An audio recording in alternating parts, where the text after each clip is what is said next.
Right, a very good morning to you. Karibu sana. This is Morning Cafe News, truly standing in Ringita. Being a Monday, we discuss matters health. And for today's conversation, colon cancer. According to the World Health Organization, it says that the diagnosis of colon cancer is for older individuals above 50 years old. But global research shows that this particular trend is becoming for younger individuals below 50. So we will be trying to understand what this means and just trying to understand what should be done. All the way from Kidney and Health Specialties Hospital, Joy Magana. She is a clinical officer for this conversation. Karibu sana. Thank you so much. We're really glad that you could make time, and I know we're going to be learning a lot for this conversation. Yes. At least we have a diagram, even for the viewer to understand what where the colon is and other parts around it. Okay. So first of all, a brief intro of who Joy is. Okay, well, my name is Joy Magana. I'm a clinical officer from Maya Kidney Health Specialties Hospital. We're located at KMA Center. We major in dialysis and chemo. Generally, it's a hospital with a bias towards dialysis and oncology services.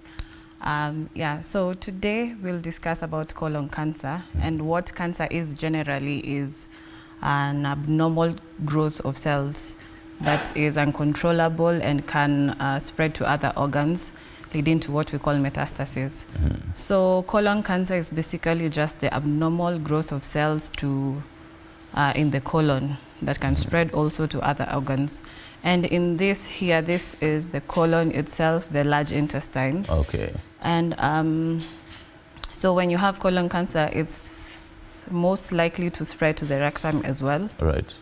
So like you said, it's mostly affects individuals above 50 years old because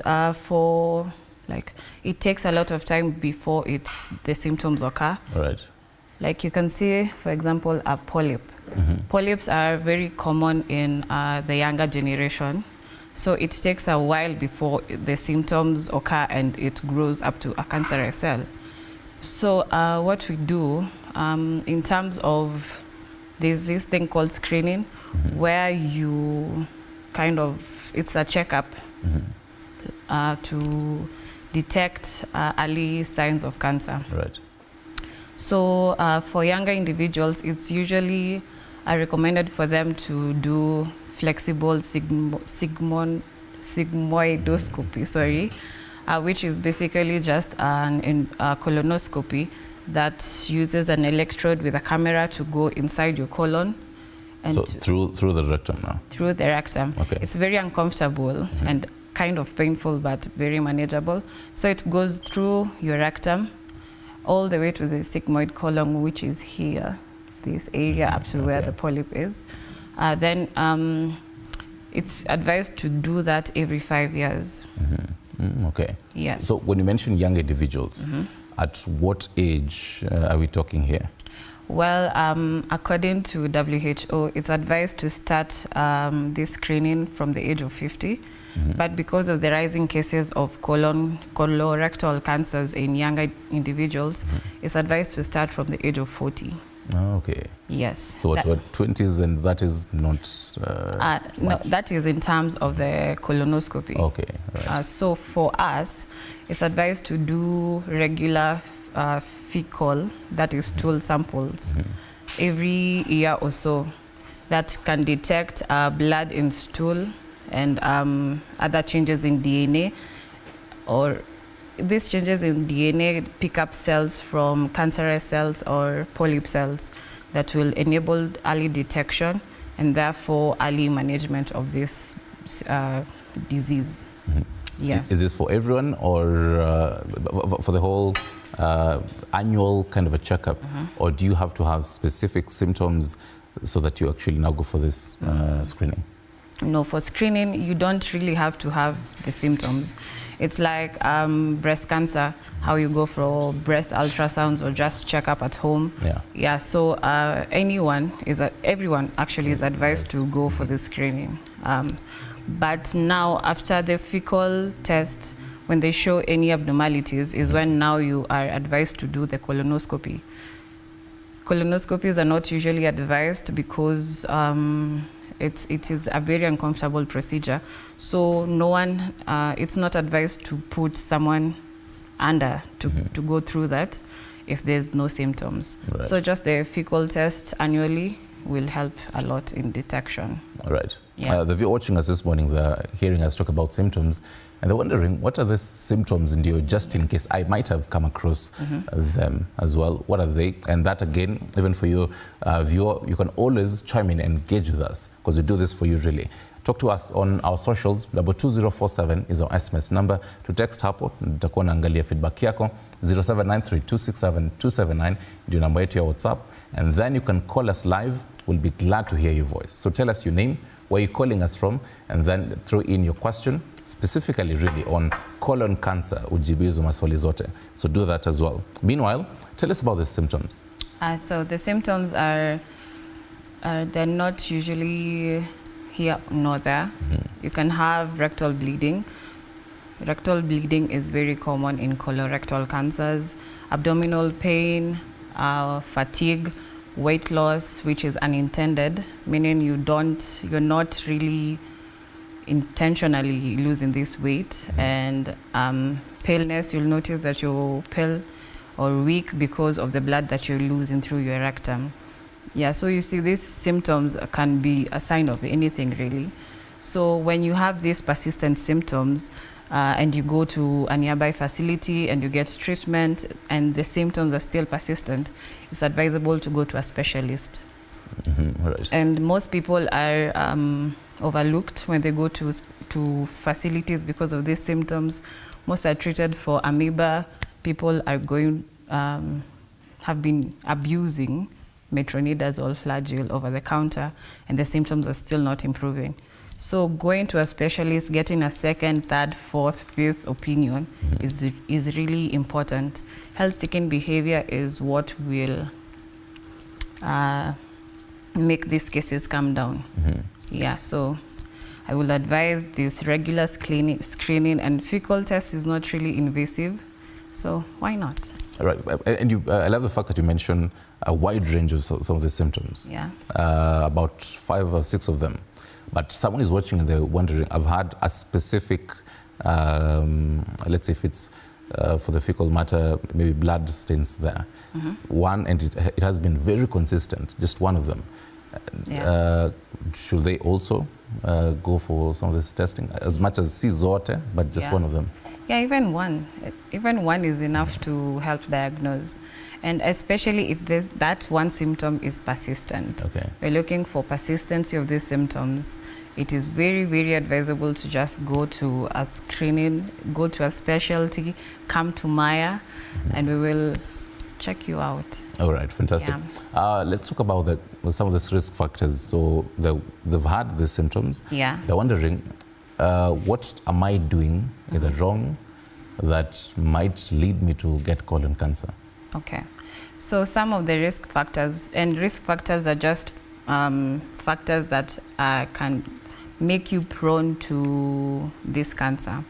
So risk factor, the most common is a family history of colorectal cancer or ovarian or uterine cancers. Those are usually intertwined because of the genetic mutation that is common in all these cancers. Then we have obesity.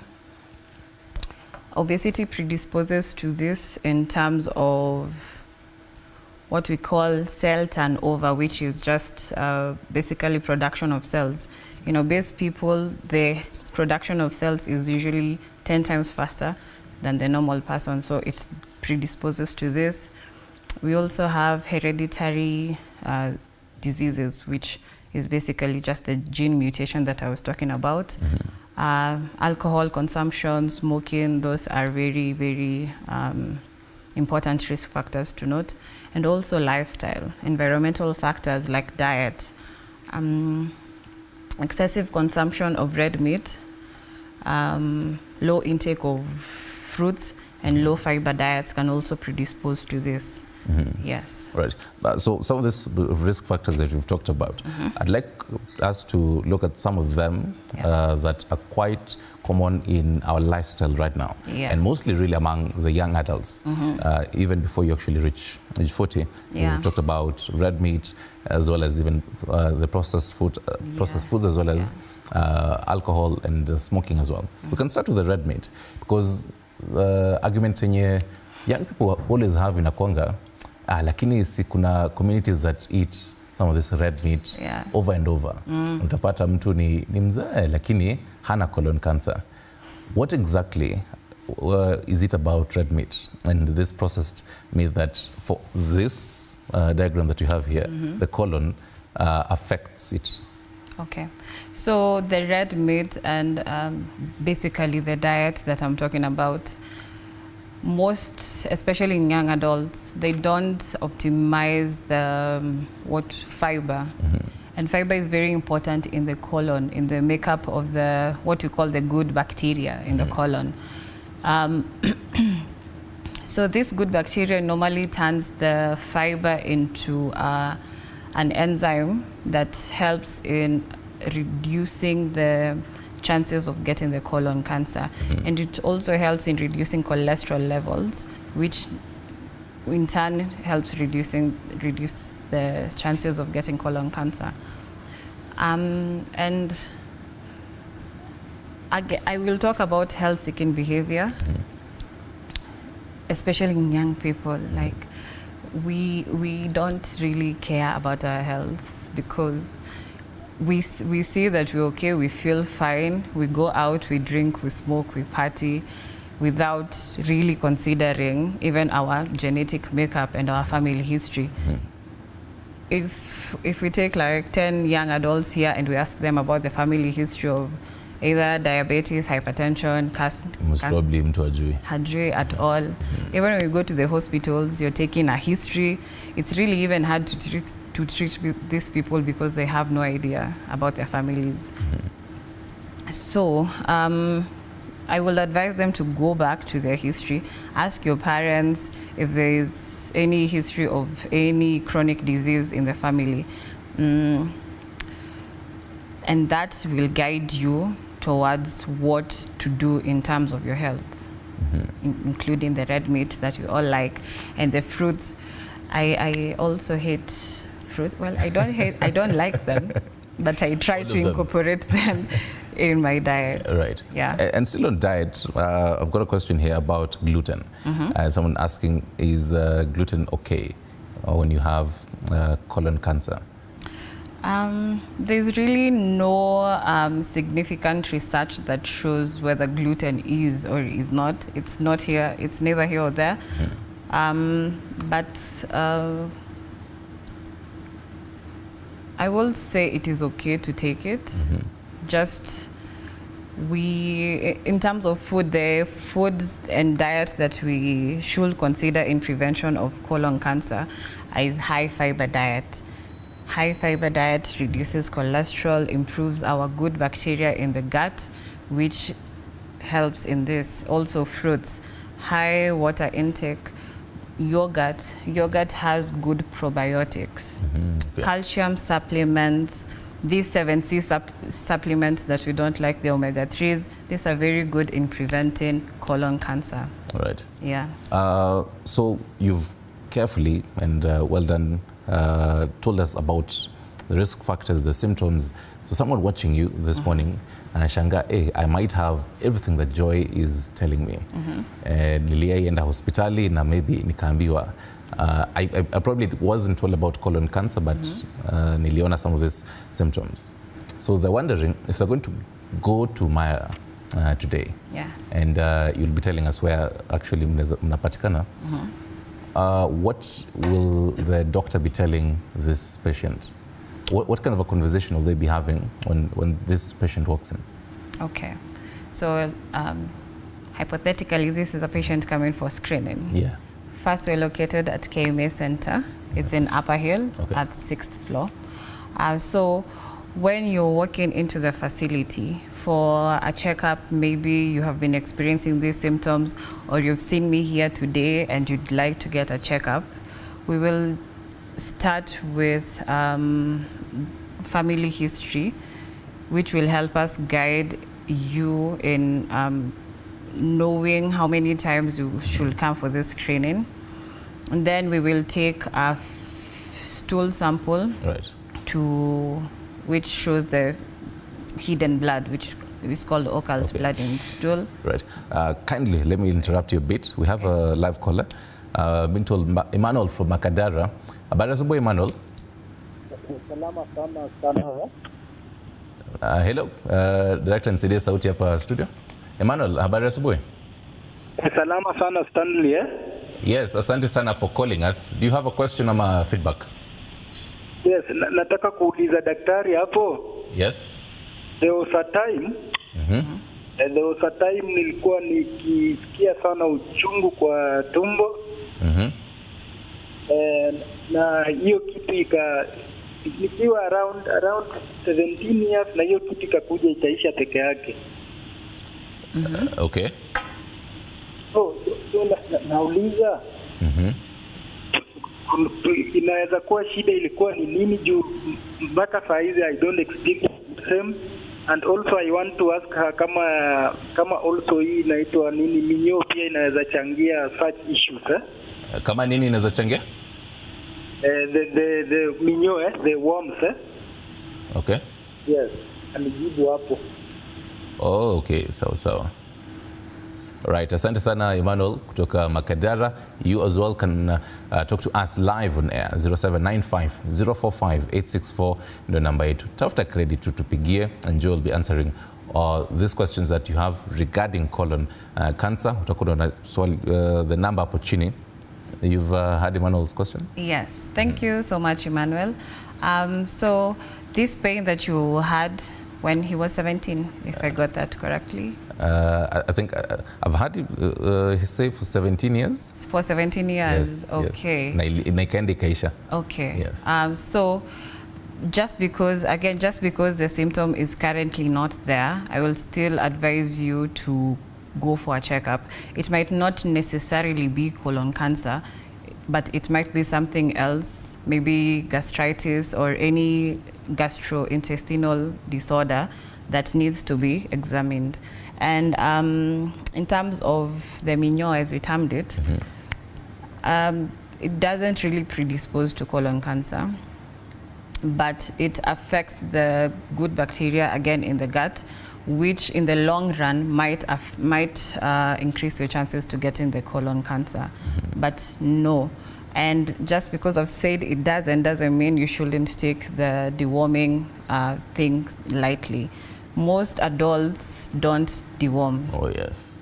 And I have fallen victim to that a couple of times, but I try to keep a regular schedule in this deworming situation. The regular schedule, what should it be? As we digress briefly on matters deworming, because now that's again a whole touchy issue that watu wengi watataka kujua. Exactly. Inafaa kuwa how long? 3 to 6 months. 3 to 6 months. Yes. Okay. Yeah. So back to, because yes, you've answered Emmanuel's question, but before that, you're talking to us about the screening. So this patient walks into the doctor and all this anaambiwa nini? Yeah, so again, nimesema we will look at the family history and then we will go right into the screening services, which is the stool and the sigmoidoscopy, which I was talking about. So for the stool, we'll just look for occult blood, which is hidden blood in the stool. And I said that rectal bleeding is a sign for colorectal cancer. So that is what we'll do. If it turns out positive that there's a hidden blood in the stool sample, we will, now you see for the sigmoidoscopy, the positive stool sample will allow us to undergo this, to do the sigmoidoscopy, to look for any polyps or cancerous lesions in the colon. Yeah, and like I said, the sigmoidoscopy should be done after every 5 years. The stool sample is an annual thing that we should all do. Okay. Yeah. So just walk in and say, can I do the stool sample checkup? And not just for colon cancer. There's a million other cancers that need screening, especially breast cancers.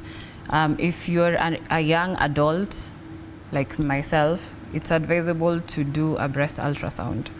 If you're a bit older, above 45 to 50 there, a mammogram is the best to detect any lumps or anything. And without even these invasive maneuvers, you can just do a self-check at home. Yeah. Right. Let's talk about now surgery and what will lead to surgery. Still in this whole talk with this doctor, enye patient akonayo, the doctor says we'll have to do a surgery.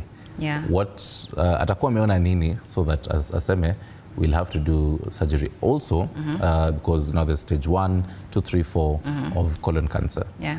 How does stage 1 look like? How different is stage 1 compared to stage 4? Okay. So before I get to the treatment, the staging is very important to know what kind of treatment to give this client. But surgery remains the main treatment modality in colorectal cancer. So for stage 1, it's just limited to the cells inside the inner mucosa of the colon. Stage 2, it progresses to the outer lining. Stage 3 to the outer, like extremely this outer covering of the colon. Stage 4 affects other organs and also the lymph nodes. Yes, now that is what helps you in detecting if this surgery, if this cancer is resectable or not. And most resectable just means if it can be like cut out of the colon. So the surgery is, you just, if the tumor is resectable, if it's limited to a small portion of the colon, you can just cut it out and do what we call an anastomosis, which connects the remaining part of the colon to the small intestine, so that absorption and every function of the gastrointestinal system is not limited in any way. And then after that, you can do chemotherapy. And the prognosis is usually very good if you undergo surgery and chemotherapy. Yeah. Right. So for the staging, so the fact that it's stage 1 for stage 1, how severe is it? How will you know that this is how stage 1 looks like, as well as compared to other stages? Okay. So for the staging, you need numerous tests. First, you need the colonoscopy to identify where the lesion is, and then you can do a CT scan, which shows the progress of the cancer. And when you do the colonoscopy, you definitely have to do a biopsy of the lesion that you've seen to determine if it is benign or cancerous. Benign means that it is not harmful. And though benign lesions can become cancerous eventually, but benign is not something to be worried about. You don't need any surgery or treatment for that. So after doing the CT scan, you will just see if there's any progress to other organs. And you can do also a chest x-ray to see if there's any infected lymph nodes in the lung area. So this is what will help you determine the staging, because the staging is basically just the spread of this tumor. Yes. Right. So after surgery now, the recovery process of the colon, how should this person live if this person now has someone who is taking care of them? Okay. What kind of diet should they have, the do's and don'ts at this time? Okay. So after surgery, it is a very hard time for anyone, including the people around this patient. But like I said, the outcome is usually very, very good, and people shouldn't be scared of the outcomes, of the what ifs, and how, like, is my life worth living now? Is the quality of life affected? You just have to, first of all, family support is very, very important in any diagnosis. in any diagnosis. It doesn't have to be cancer. Diabetes, hypertension, these are lifelong diseases that will take everything out of you. But with good family support, even you'll see clinically you'll be coming better, not because of the medicine. And what to do in terms of diet is just the high fiber diet, increased yogurt, increased fruit intake, avoid processed foods, optimize white meat in your diet as opposed to red meat, and physical exercises. Like, you have to be active. You don't necessarily have to go to the gym. You can just do 30-minute walk, jump rope for 30 minutes or so, lift weights at home, just minimal exercises that will keep you from building this cholesterol in your system. Also, like I said, the supplements, the calcium supplements, omega-3 supplements, all these are things that will, because even after surgery, there's a chance of the cancer coming back again. Now, yes, so that is what I was heading to now. Okay. How likely is that, the recurrence? It's usually very likely for any cancer, but for after surgery, for specifically colorectal cancer, you can have a good 5 to 8 years without any symptoms. Yes, so you have a good chance of survival, and your quality of life will be very okay in terms of diet, feeding, everything. You can go by your daily activities as usual, but you will have like a 5 to 8 period of no symptoms. Yes. Right. Even then, you still have to go for this continuous screening. Right. Yeah, you just don't leave it aside. So there's a similar question on the same. Someone had asked, do young people undergo surgery? And you've answered that. So the continuation of that was, if yes, what's the probability of the rectum becoming incontinent? Oh, yeah. Incontinent means that you can't control your stool. Okay. So there's also good chance for that. But with pelvic floor exercises, you can have good control of your rectum. But it's a very rare complication after surgery. We don't get it often. So what we usually get is like people having difficulty building weight because now the absorption is limited. If you have a section of the colon cut, the absorption will be limited, but it is a gradual thing that will come. The incontinence isn't something that is very common, especially here. Right. Yeah. And we've seen in many parts of the country someone working with, is it called a colon bag? Yeah, a colostomy bag. A colostomy bag. Yeah. Yes. For people even around this person, help us understand what's the purpose of it, how does it work, how do you accommodate this person, the do's and don'ts around that. Okay, so the colon is, how do I term it? It's like a garbage bag in the system. So here is where all the remnants of the small intestine comes here, accumulates in the rectum so that it can be excreted. So with the colostomy bag, it just helps with that collection of the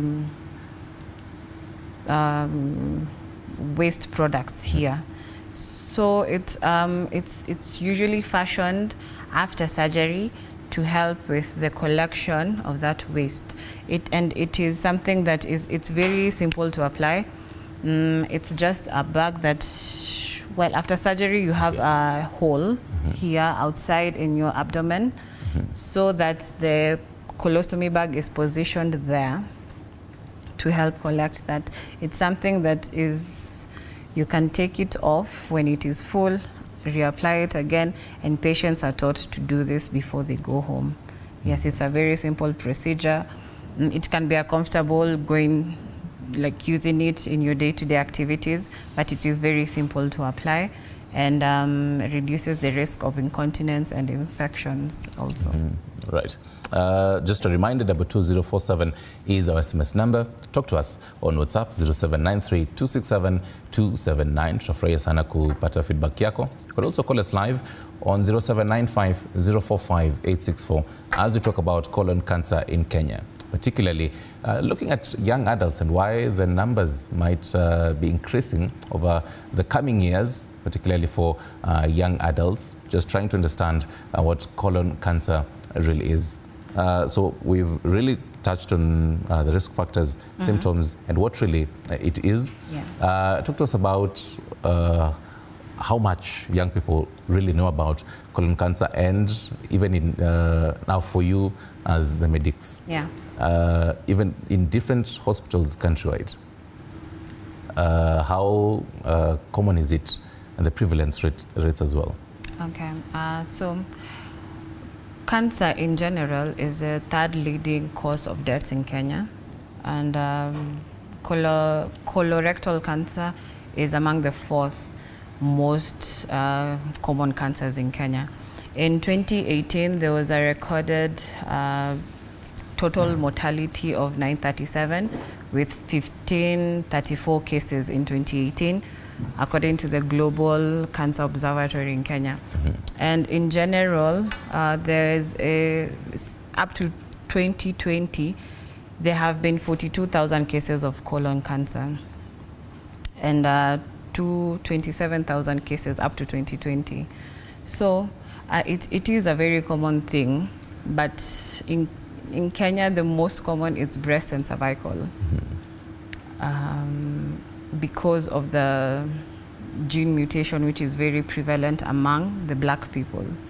Yes. Okay, right. So it is, I won't say it's a very common thing, but it is good to like do the screening and whatnot. Mostly we usually see these polyps in the clinical setting. And most people present with the long-standing history of rectal bleeding, and most of them have been assumed. Most of them just think it's amoeba or acid reflux, whatnot, and they've been on medication with no improvement of symptoms.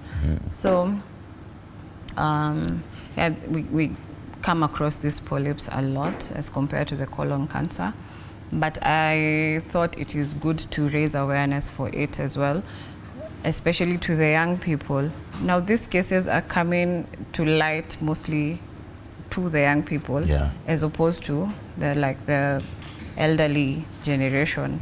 So what I wanted to do today is just create awareness as to the young people in terms of colorectal cancer, and to encourage these screenings and awareness of your family history, basically. Right. Yeah. On the hospital beat, are they equipped? Do you think most hospitals countrywide are equipped to even handle these colon cases, colon cancer cases, colorectal cancer cases? Well, for sure in the rural spaces, they don't have the necessary resources for this, but they can do a simple stool test, and that is enough to base a diagnosis. So don't feel limited wherever you are to undergo these screenings. You don't necessarily have to do the colonoscopy. Just a stool test is enough. Literally, a stool test is enough. You can do a barium enema anywhere in the country. Now, for when they discover these symptoms, you might get a referral to undergo the colonoscopy. Yeah, but don't feel limited wherever you are. You can do the screening anywhere. Yeah. Right. Someone is asking, number 2047. My name is Edward. What does endoscopy really entail? Now, endoscopy is different from colonoscopy. Endoscopy looks at the upper part of your GI system, where you use a scope with a camera that goes all the way down your esophagus to the stomach area. A colonoscopy is the same, but with a different mode of entry. It goes through your anus to examine your colon. Yes, that is the main difference here. All right. Edward, I hope umejibiwa hapo. Moving on. My name is Faith. Kindly ask Daktari, where can I get the details about colon cancer? Details? The details kwa hospitali yao. At our facility in Maya. Yes, yeah. So you can feel free actually to call us. Our number is 0716-170-170, and you will be forwarded to a doctor, myself, or any other doctor at the facility. Then we will be able to give you a full rundown of what colon cancer really entails. Yes. Right. Look at the details. Number 2047 is our SMS number. 0793-267-279 is our WhatsApp number. What's the probability of rectum becoming incontinent? You've taken a look at that. Yes, I was waiting for that to load. Kimani says, nilijaribu kuenda hiyo colonoscopy lakini nikaambiwa lazima ipitie chini, and it's quite painful. Tell us about that. Okay.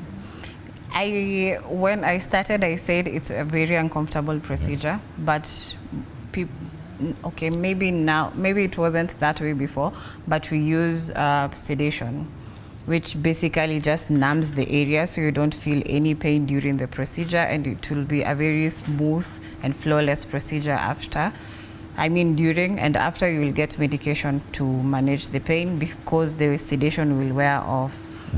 But I feel like the pain is mostly psychological for most people because it is very uncomfortable imagining a long scope going through your anus to your colon. So at this time, are you awake? Yes, you're awake. Oh, wow. Yeah, it just sedates your area, the lower area. Okay. Interesting. So far, and in the coming years, are we going to be seeing any new kind of trends of diagnosis as well? Are there any upcoming? Yes, there's a DNA test in the stool. It's called a Cologuard. That is non-invasive, which people have been trying to avoid actually invasive procedures in screening, because it is just a checkup. No one wants to undergo pain for a checkup, you understand? So a Cologuard is a DNA test for the stool, which helps detect the most prevalent gene mutations for colorectal cancer. And currently it's not in Africa. It's a developing thing, but yeah, in the coming years we are looking forward to that. Because most people are not keen on the colonoscopy. All right. And even speak about the recent coming years global research.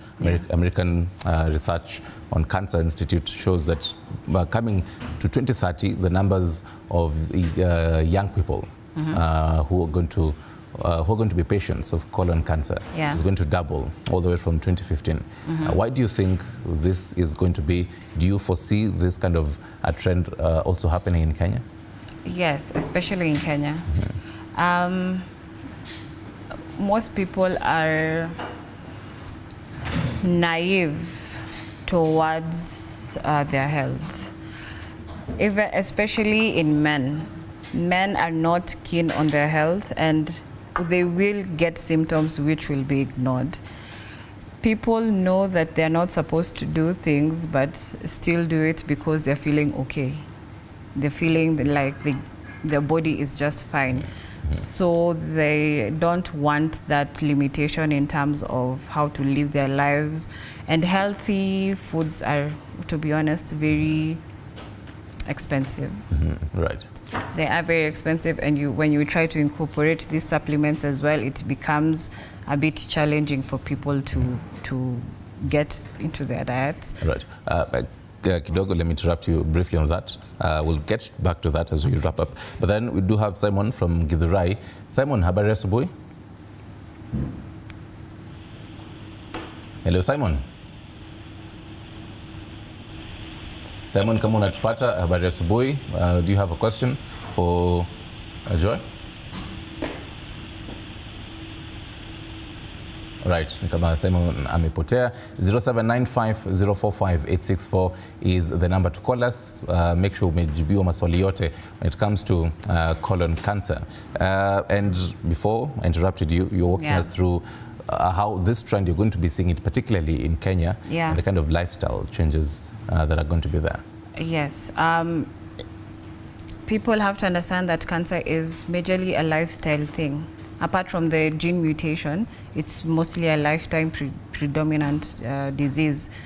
And most people are not willing to change their lifestyle ideals because of financial constraints or just the general naivety of not wanting change. And I feel like Kenyans are very rigid in terms of change. So yes, this might be a trend that we will see in the near future. Unless people are willing to change their mindset and actually change and take something from these talks that people are doing. Because I feel like, especially in the medical field, we have taken our time to really talk about these lifestyle diseases. So it is up to people to take this information and implement them in their lives. Yes. Right. Edwin from Kakamega nasema nimesikia juu akisema stories za overweight when it comes to colon cancer. Kwani how much should I be weighing ndio nijue niko sawa? Okay. So there's this thing called a BMI, a body mass index, which you can get anywhere. It just uses your height and weight to get your right BMI. And the normal BMI is between 18 to 24 for a normal person.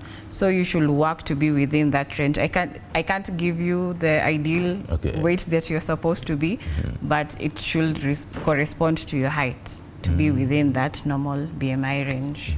Yes. So please feel free, Edwin, to go for a BMI check at any facility near you. Right. And you'd also mentioned about the whole physical exercise as well. Yes.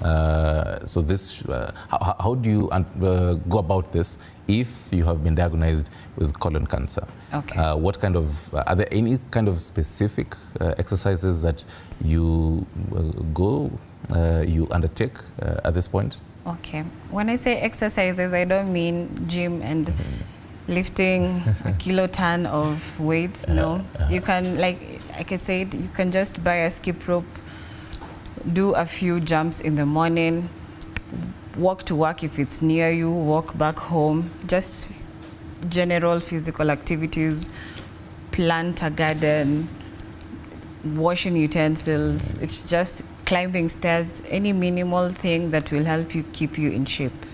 Yes. Right. Yeah. Just to really wrap it up, what should people know out here?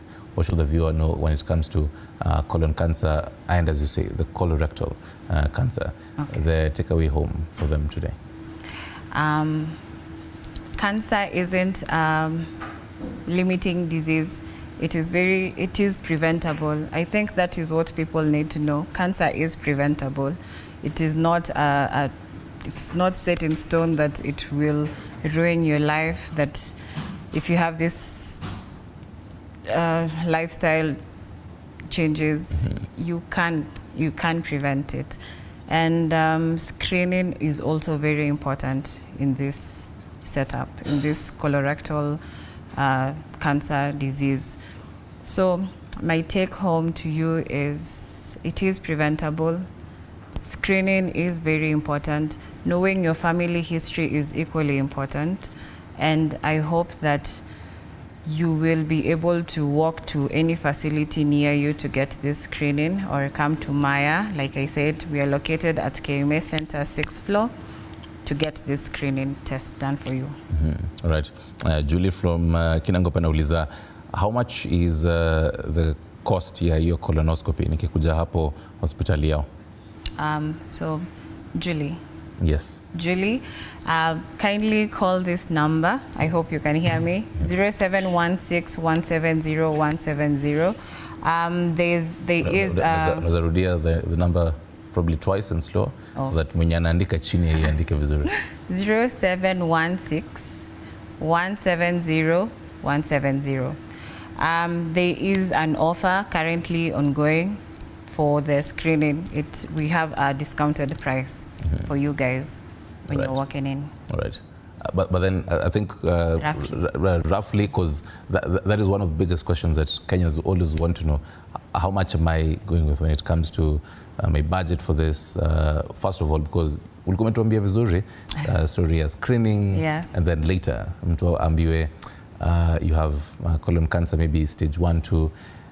How much roughly should they go with? Plus again, stories are NHIF and all that. Okay, thank you. I forgot to mention that.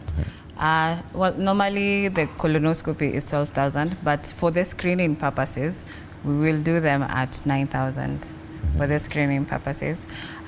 In terms of insurances, we have private insurances like Bupa, Pioneer, GA Insurance, and many more. We currently are still in the process of being NHIF accredited.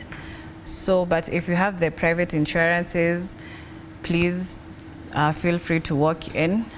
For the NHIF clients, we are still working on that.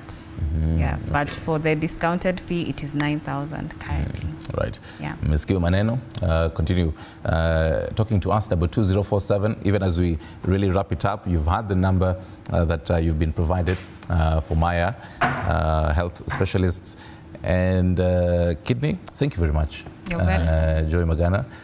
Do you feel like there's something that you forgot that you would like to put across before we wrap it up? Yes, please. In terms of Maya, we deal on dialysis. I think I didn't touch on that. We have 26 dialysis machines in our facility, which is a big number in East Africa. We don't have NHIF, but if you're using any private insurance, you can call the number that I've told you to get a rundown of the insurances that we have. I can't mention all of them now, but yes, feel free to walk in, have a view of the facility, bring your dialysis patients to us, and we will take care of them fully. Yes. All right. A final question here before tukafunge, 22047 on our SMS number. Felix kutoka Komarok, nilienda hospitali hapo tu Komarok, nikaambiwa that I'll have to go to India for my cancer treatment, your colon. Will you advise that and the whole treatment here abroad and all that? Your thoughts on that as well? There's a very big misconception about Kenya and medicine. We are fully capable of taking care of our own people here in Kenya. We have the resources, we have the medication. So I wouldn't advise you to go to India because we have everything that is needed to take care of you here. So don't feel pressured to go to India because of the myths that India is better in terms of medicine than Kenya. But we have everything that is needed. The medication, the chemotherapies, and they're readily accessible here. So you can go for a second opinion and get the services that you need. Right. Yes. Thank you very much once more, Joy Magana. She's a clinical officer at Maya Health Specialists Hospital and Kidney. Thank you very much. You're welcome. For everything that we've learned today. I hope we may learn 1 or 2, 3 things about colon cancer, and I realize Medic's term it as colorectal because it's the colon as well as the rectum as well. That's as far as this conversation goes, but then this conversation continues on our digital platforms. We're asking you, what would you like to know about this? You can also talk to Mayas on their social media handles. Right now though, we're going to be taking a